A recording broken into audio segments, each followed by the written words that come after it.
Rick, I just wanted to just highlight something that the background of this whole discussion comes with what we're seeing in terms of COVID cases. And we're seeing, maybe stimulus, but we're seeing calls for not necessarily closing things down, but certainly there are some calls to closing down, except for the politicians themselves. But for their constituents, they're talking about, they need to be much more careful. We're hearing, right?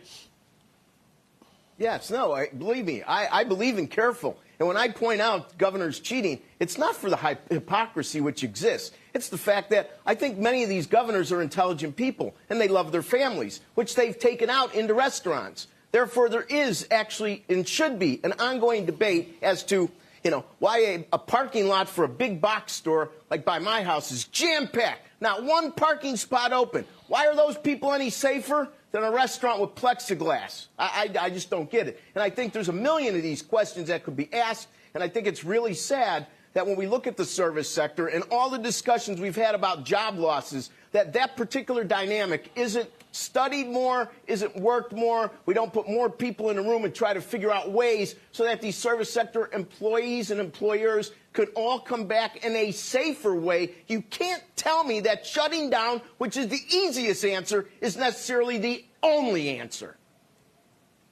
Rick, I just as a public health and public service announcement for the audience, the difference between a big box retailer. Who is this? Hold on. The difference between it's Andrew. Who else? The difference between a big box retailer.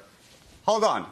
The difference between a big box retailer and a restaurant, or frankly even a church, are so different. It's unbelievable.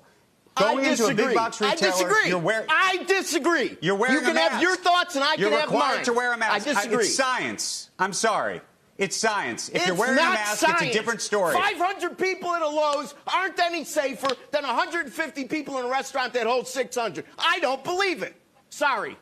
Don't believe it. And I live in an area where there's a lot of restaurants that have fought back and they don't have any problems. And they're open. Okay. You don't have to believe it. But let me just say this. You're doing a disservice to the viewer because the viewers need to understand it. You are doing a disservice to the viewer. You are. You are. I'm sorry. I'm sorry. I would like to keep our viewers as healthy as humanly possible. The idea of packing people into restaurants. I think our viewers are smart enough to make part of those decisions on their own. Completely different things. I don't think that I'm much smarter than all the viewers like some people do. Can I get in here, please, and get back to the jobs report? How's that working out for you, Rick? How's it all working out for you? I mean, look at the numbers, Rick. It's working out fine. I think the numbers, Rick, belie. Rick, the numbers show that the idea of let it rip has not worked all that well. And people are getting sick and dying. I understand all that well, it. Rick. I just think the way we deal with it isn't necessarily optimal. I think if we spent the rest of the show talking about this, there would be no agreement. So let's move on from here. Shepard Smith here. Thanks for watching CNBC on YouTube.